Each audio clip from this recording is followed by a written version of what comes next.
الحمد لله رب العالمين والصلاة والسلام على نبينا محمد وعلى آله وصحبه أجمعين أما بعد. Bugün 14-нче зур гынахлап алып китербез. Бу гынах ул тәкәбберлек, ягъни масаю, үзеңне инде бүтән кешеләрдән үстен куюны аңлата инде.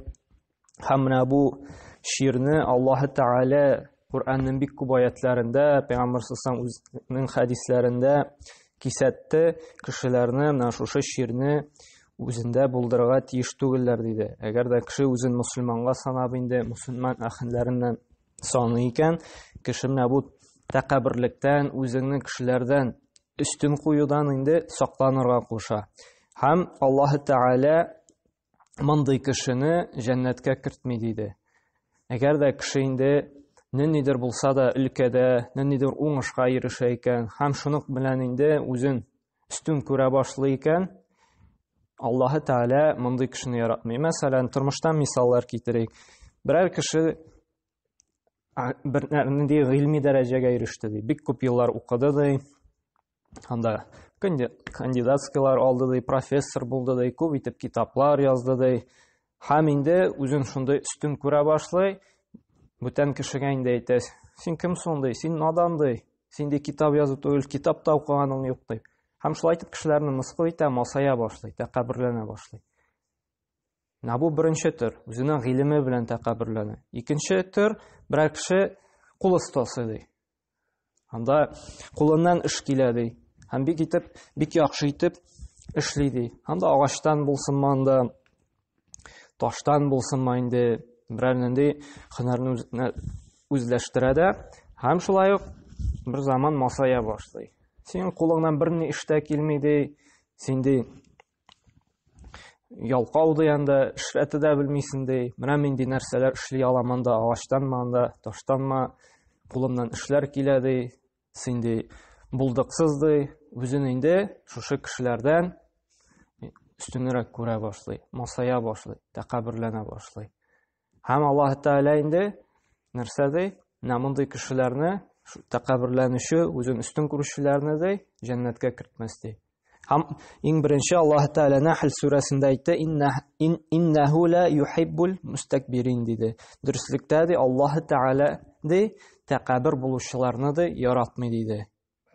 Әгәр дә кеше шушындый сыйфатны үзендә булдыра икән, үстен куя башлый икән, берәр өлкәдә эштәме яки байлыкта, мәсәлән, шулай ук күп вакытта тәкәбберлек байларда чагыла, шулаймы? Үз анда күп акчалар җыя, зур йортлар төзи, яхшы машиналарда йөри, һәм факирләрне мыскыл итә анда. Сез кем соң? Сезнең бит акчагыз да юк, яхшы машиналарыгыз да юк, зур йортларыгыз да юк. Кем соң сез? Сез бер кем түгел. Сез мискиннәр, факирләр. Һәм инде үзенең байлыгы белән масая башлый, тәкәбберләнә башлый. Әмма ләкин Аллаһ Тәгалә нәрсә ди? Шундый тәкәббер булучыларны ди яратмый ди.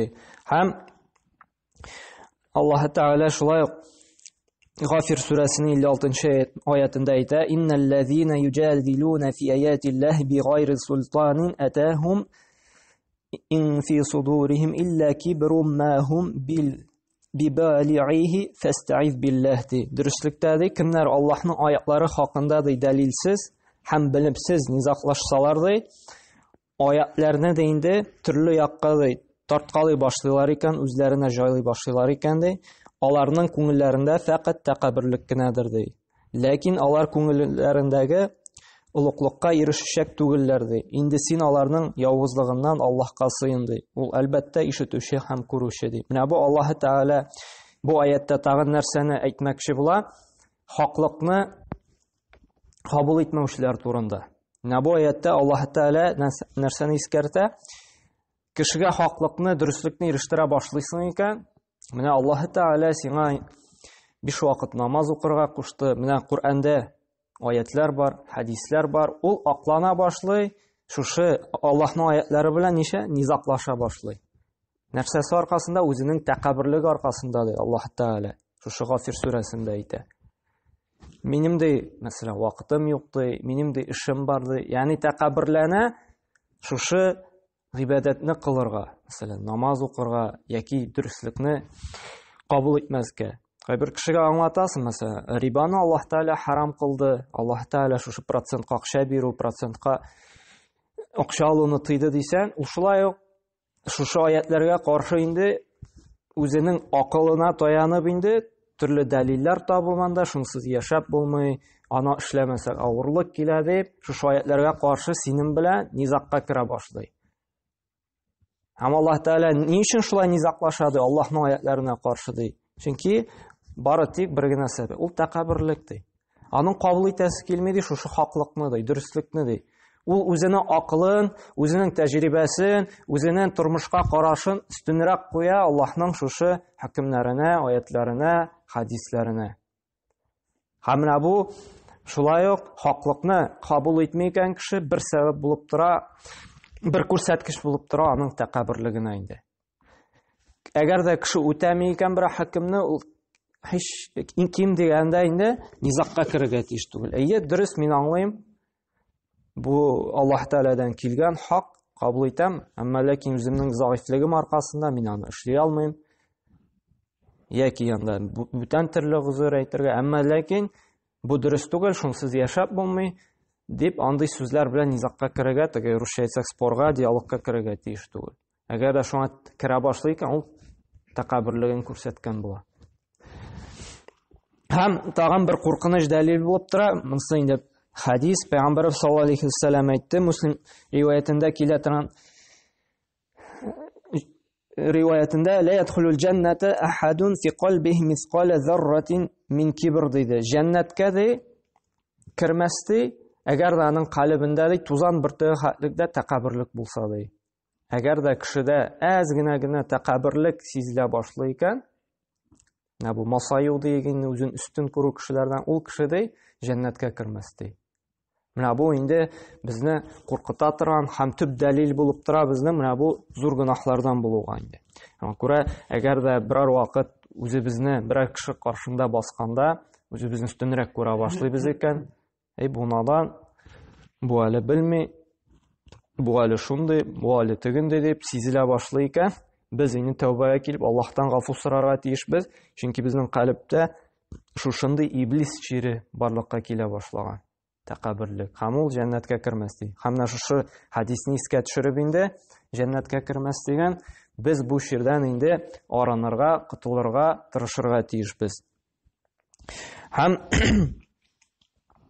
Тирмизи риваятында килә торган бер хадистә шулай Пәйгамбәр саллаллаһу алейхи ва саллям әйтте: Тәкәббүр һәм масаиб йөрүче кешеләр ди, кыямәт көнендә кырмыскалар кебек кубарылачаклар ди. Һәм кешеләр өсләреннән аларның ди таптап йөрерләр ди. Ни өчен монда Пәйгамбәр саллаллаһу алейхи ва саллям кырмыскалар белән чагыштыра? Кешеләрне кырмыска ул бик вак һәм без аны күрмибез. Шулаймы? Җәйкән мәсәлән җиләккә барабыз икән, монда болында йөргәндә кырмыска күренмәй. Ясына басып китәбез, я кырмыскаларга басып китәбез. Ни өчен? Чөнки күренмәй ул, бик вак.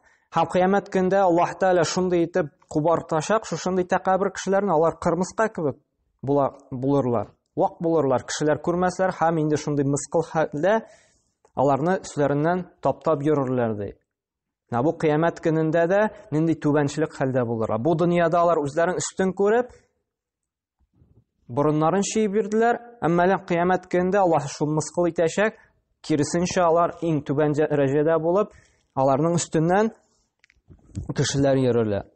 Һәм кайбер галимнәр әйтте, менә бу тәкәббүрлек ди, иблис чире ди. Ягъни шайтанның авыруы ди. Һәм менә бу галәмнәрдә иң беренче эшләнгән гынаһ ди, Аллаһ Тәгаләгә итаәтсезлек күрсәткән иң беренче шир ул нәрсә тәкәббүрлек булды ди. Һәм алар аңа дәлил итеп китерә Бәкара сүрәсенең инде 34-нче аятын Аллаһ Тәгалә әйтә: "Без ди фәрештәләргә ди Адәмгә сәҗдә кылыгыз дип әмер иттек ди. Һәм алар ди барысы да сәҗдә кылдылар ди, илля дә мәгәр ди кем иблис кенә ди сәҗдә кылмады ди. Ул ди тәкәббүрләнде һәм инде имансызлардан булды ди." Галимнәр шуңа күрә әйттеләр, кем инде менә хаклыкны кабул итмәй икән, үзен тәкәббүр тота икән, үстен тота икән, менә бу иблис кебек тәкәббүр булган булады. Ягъни иблис ширен үзендә булдырган булады. Чөнки Аллаһ Тәала әмр итте, сәҗдә кылыгыз ди. Хәзерге көндә дә Аллаһ Тәала безгә әмр итә сәҗдә кылырга, шулаймы? Көненә 5 вакыт намаз укырга, ул сәҗдә. Һәм кешеләр инде тәкәббүрләнә икән, минем аңа вакытым юк, минем эшем бар, һәм башка. Менә бу да күрсәтә шушы иблис ничек тәкәббүр кылды, сәҗдә кылмаска адәм баласына инде Аллаһтан әмерен үтәмәде. Һәм кеше дә инде шушының дәрәҗәгә шуның белән чагыштырып була диләр галимнәр. Шуңа күрә галимнәр әйтте, менә бу тәкәббүрлекне иблис шире. Дөньяда, галәмнәрдә иң беренче кылынган гөнаһларның берсе ул тәкәббүрлек диделәр. Һәм шуңа күрә менә бу ширне инде үзебездә булдырудан инде biz сакланырга тиешбез. Һәм Муслим риваятендә Пәйгамбәр саллаллаһу алейхи ва саллям әйтте: "Аль-кибру сафахул хак ва амсун нас" диде. Тәкәббүрлек ул ди, дөреслекне, хаклыкны кабул итмәү диде, һәм инде кешеләргә өстен карау диде. Менә монда да әйттек, монсы турыдан туры дәлил инде. Әгәр дә кешегә шушы хаклык килде икән, Кур'ан һәм сөннәтне әйтте икән, ул аны кабул итәргә тиеш. Ул аның инде үзенең нәфсенә, үзенең шахватларына, үзенең уй-фикерләренә туры килмәсә инде тәкәббүрләнеп кабул итмәскә тиеш түгел. Киресенчә инде хаклык килде икән, ул тыйнак булып, сәми'на ва атa'на ишетте һәм буйсындык дип кабул итәргә тиеш. Әгәр дә без әйтәбез икән, Аллаһ Тәала Кур'анда шулай дип Аллаһ Тәала хәбәр бирде, Пәйгамбәр саллаллаһу шулай дип эшләде, шулай дип әйтеп калдырды дип әйтәбез икән, хаклыкканда икән, кеше тәкәббүрләнмичә инде үзенең акылына таянмыйча кабул итәргә тиеш. Чөнки безнең бернинди аятта, бернинди хадистә безнең акылыбызга каршы килмәй. Бөтенесе дә акыл кабул итә торган, һәр көнгә дә кыямәт көне хәтлек туры килә торган аятлар һәм хадислар. Кайбер кеше бит инде әйткән, бүгенге көндә берәр гөнаһсыз яшәп булмый, без шундый вакытта, шундый җирдә яшибез, менә бу гөнаһны кылмыйча берничек тә эшләп булмый дип. Менә бу үзебезнең тәкәббүрлек аркасында, үзебезнең гыйлемсезлек аркасында, үзебезнең наданлык аркасында шундый нәтиҗәгә киләбез. Әмма ләкин шушы Кур'анны да, шушы сөннәтне дә ул бар вакытка да туры килә торган итеп, һәр заманага да инде уңайлы була торган итеп Аллаһ Тәала иңдергән. Әмма ләкин үзебезнең наданлык аркасында гына без моны аңлап бетерә алмыйбыз һәм төшенә алмыйбыз. Һәм Лукман сүрәсендә дә Аллаһ Субхана ва Тәала 18-нче аятында әйтә: "Тәкәббүрләнеп ди, кешеләрдән йөз чөермә" ди. Дөньяда масаеп, борын чөереп йөрмә, һәм Аллаһ үзенә генә исе китеп мактанып йөрүчеләрне сөймидер ди. Менә бу тагын бер дәлил булып тора. Аллаһ Тәала турыдан туры инде әмер әйтә монда, кешеләрдән йөз чөереп, үзеңнең инде яхшыга санап ди, масаеп йөрмә ди. Һәм Аллаһ Тәала инде тәкәббүр булган, мактанып йөрүчеләрне инде сөймидер ди. Чөнки кеше, мусульман кешесе инде тыйнак булырга тиеш, һәм менә бу үзенең эшләгән эшләрендә, изгелекләрендә инде булдыралганча яшәргә тиеш, мактанып йөрергә тиеш түгел. Чөнки Аллаһ Тәала нәрсә диде? Шушы мактанып йөрүчеләрне сөйми диде.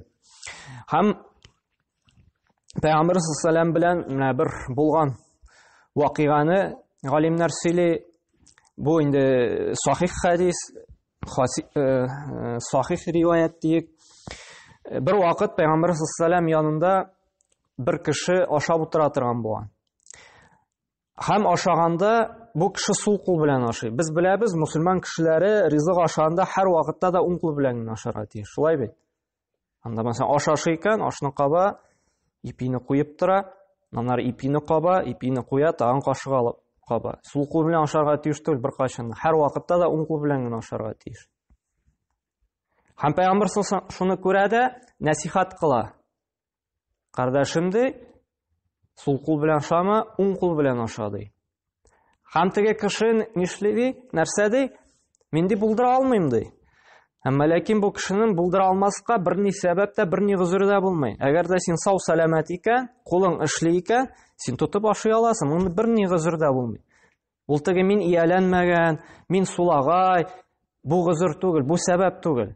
Сен бер бай киеп әйтә икән, мен сиңа берничә миллион бирәм, өйрән, уң кул белән аша дисәм, без рәхәтләнеп өйрәнәбез аны. 1-2 сәгатьтә. Чөнки без акчаны яраткач инде, үстенрәк күрәбез, өйрәнәбез.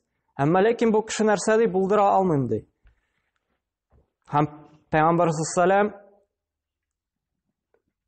сиңа ди, шушыны булдыра алмаска ди, тәкәбберлегең генә мишәйттең ди. Мишәйтте ди.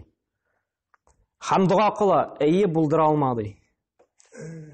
Һәм паралич суга, шушы кешегә һәм уң кулы инде моның чынлап торып булдыра алмаслык дәрәҗәгә җитә. Ягъни күтәреп ризык каба алмый торганга әйләнә. Ягъни паралич суга бу кешене. Уң кулы эшләми торганга әйләнә.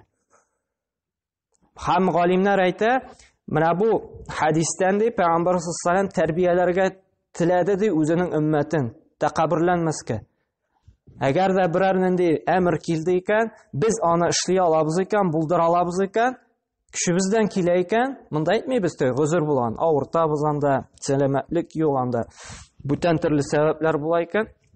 Бу вакыт моңа кагылмый. Әмма ләкин без булдыра алабыз икән, эшли алабыз икән, әмма ләкин нинди ялкаулык, нинди тәкәбберлек мишәйтә икән, без инде моны эшләргә тиешбез. Тәкәбберлек ялкаулык аркасында калдырырга тиеш түгел. Чөнки аның эшләмәсәк, нәрсә була, җәзасы була. Менә монда да Пәйгамбәр саллаллаһу дуга кылды һәм паралич сукты. Шуңа күрә берәр әмер килде икән, булдыра алабыз икән, булдыра алмыйм дип әйтергә тиеш түгелбез. Без кешебездән килгәнчә эшләргә тиешбез. Аллаһ Пәйгамбәрбез әйтте, уң кул белән ашарга, без өйрәнергә тиешбез уң кул белән ашарга. Һәм Пәйгамбәр саллаллаһу икенче хадисендә Бухари риваятында килә торган хадисендә әйтә, «Әлә ухбирукум би әһли нар» ди, мин сезгә ди хәбәр итимме ди, кемнәр булачак ди җәһәннәм әһелләре ди. Һәм әйтә, «Куллу утулин җавазин мустакбир» ди. Һәрбер тупас әшәке кеше, ягъни әйтсәк, русча жестокий кеше ди, һәм дурфа, ягъни грубый, һәм тәкәббер кеше ди. Шушы кешеләр ди җәһәннәм әһелләреннән булырлар ди. Кемнәр диде? Тупас, ягъни жестокий, әшәке кеше. Һәм инде дурфа, грубый дигәне, һәм өченче тәкәббер кеше ди. Менә булар булырлар ди җәһәннәм әһелләреннән. Шуңа күрә мусламан кешесе ул йомшак булырга тиеш, ул мулаим булырга тиеш, һәм ул тыйнак булырга тиеш. Менә булар була инде җәннәт әһелләреннән инде. Һәм шулай икенче бер хадисендә әйтә, Пәйгамбәр саллаллаһу бу хадис безнең Мустадрак аль-Хаким риваятында килә. Ма мин раҗулин яхталу фи машиятихи ва ята'азаму фи нафсихи илля лaqiyallahu ва хуа алейхи габбан. Үзен ди калганнардан үстенрәк санап тәкәбберләнеп йөргән кеше ди, Аллаһны ди кыямәт көнендә ди ачулы килеш чыратыр ди. Ягъни бу кешегә ди ачулы булыр һәм кыямәт көнендә дә инде Аллаһ Тәгалә ачулы рәвештә ди аның белән чырашыр ди. Әгәр дә кеше инде үзен үстенрәк санап, үзен тәкәббер итеп йөри икән, калган кешеләрне инде үзеннән түбәнчел санап инде Аллаһ Тәгалә бу кешегә инде ачулы булыр ди. Һәм бер галимнең шундый әйткән кызык сүзләре бар. Бу Әхнәф ибн Кайс исемле галим әйтә, адәм баласына ди аптырарлык ди, шаккатырлык ди. Ни өчен ди? Бәүл чыккан юлдан ди, кеше 2 тапкыр чыккан ди, әмма ул аңа карамастан барыбер тәкәбберләнә ди. Чөнки кеше тәкәбберләнгәндә, үзен үстен санаганда, нинди генә булмасын, байма ул, хәерчеме ул, яхшы эшчеме ул, гыйлем ясеме ул, нинди генә сыйфат булмасын, әгәр дә бер нәрсәдән үзен үстен күрә икән, тәкәббер күрә икән, ул ди онытмасын ди каян чыкканын. Ул 2 җирдән дә 2 тапкыр ди, шушы бәүл чыккан җирдән чыккан ди. Берсе атасыныкы, берсе анасыныкыннан. Шулаймы? Һәм шуңа күрә әгәр дә син үзеңне үстен күрә башлыйсың икән, тәкәбберләнә башлыйсың, исеңә төшер, син каян чыкканыңны. Һәм шул вакытта инде син күресең үзеңне нинди заиф, нинди мискин икәнен. Һәм шуңа күрә менә бу мусульман кешесе, менә бу инде bir кайчанда бу сыйфатны үзендә булдырырга тиеш түгел. Булдыра алганча тыйнак, булдыра алганча гадел булырга тиеш. Һәм инде менә тәкаббүрлекнең ахыргы урыны нәрсә диде? Ул җәһәннәм була диде. Һәм инде җәннәткә кермәс диде. Без инде мөселманнар Аллаһ Тәгаләгә ышанган, кыямәт көненә иман китергән кешеләр инде, һәм шулай әгәр дә без ышанабыз икән җәннәтнең хаклыгына, җәһәннәмнең булуына, менә бу үзебезне үстен санау, үзебезне кешеләрдән инде югарырак күрүне без инде онытырга тиешбез. Һәм тәүбәләр кылып инде, әгәр дә без үзебезне үстен санаган булсак, калбыбызны бу ширдән, иблис ширеннән арындырырга тиешбез. Чөнки иң беренче шушы гынаһны кем эшләде? Иблис эшләде. Тәкаббүрләнде, Аллаһның әмерен үтәмәде. Һәм Аллаһ Тәгалә кушкан икән, Куръанда, Сөннәттә үзенең әмерләрен без тәкаббүрләнмичә без эшләргә тиешбез. Һәм әйткәнемчә, тагын кабатлыйсым килә, кайбер кешеләргә әйтәсең, Аллаһ Тәгаләгә сәҗдә кыл дип, ни өчен син әле мин аңа башымны йөргә тиешмен, нәрсә бирде әле ул миңа дип, тәкаббүрләнә башлый. Ул мискин белми, синең бу дөньяга китереп, шушы күрә торган күзне Аллаһ Тәгалә биргәнен, йөри торган аякны Аллаһ Тәгалә биргәнен, шушы тотып ашый торган кулларны һәм шушы ризыкны чәйнәргә тешләрне Аллаһ Тәгалә биргәнен белми. Нәрсә бирде соң әле ул миңа ди, аңа сәҗдә кылыр өчен ди. Синең моңа бу дөньяга килүең, шушы сәламәтлекне бирүең, шушы сәламәтне Аллаһ Тәгалә биргән сиңа. Шушы инде сиңа иң зур нимәт биргән. Һәм шушы дөньяда да шушы ризыкларны, шушы эшне Аллаһ Тәгалә биреп тора. Сиңаның җирендә яшисең, аның һавасын сулыйсың. Менә сиңа Аллаһ Тәгалә иң зур ниъмәт биргән. Әмма ләкин ул аның үзен наданлыгы аркасында, тәкаббүрлеге аркасында аңлыйсы төшенәсе килми. Ул аны уйлый, шулай булган, шулай булырга тиеш дип.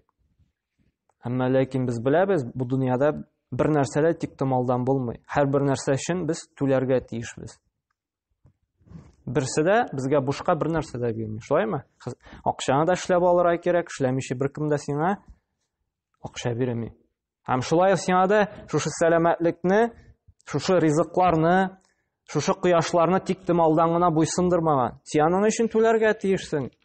Ничек итеп? Шушы Аллаһ Тәгаләгә гыйбадәт кылып, намазлар укып, уразалар тотып, садакалар биреп, тәкаббүр булмыйча, гадел булып, тыйнак булып, туганлык җепләрен ныгытып, әти-әниләрне ихтирам итеп, тәрбияле балалар үстереп, менә шушындый юллар белән шушы Аллаһ Тәгалә сиңа кылган ниъмәтләр өчен без түләргә тиешбез. Һәм Аллаһ Субханаһу ва Тәгалә инде тәүфик хидаят бирсен безгә шушы иблис ширеннән арынырга, һәм инде калпләребездә бу ширне инде юк итәргә тырышырга ярдәм итсен инде. Кем инде бу шир белән авыртты, безгә инде тәүбәләргә киреп, Аллаһ Тәгаләдән гафу истигъфарлар сорап инде. Аллаһ Тәгалә үзе яраткан тыйнак бәндәләреннән булырга гына насыйп әйләсен. Субханакалла бихамдик ва ашһаду ан ла илаха илля анта астагфирука ва атубу илейк.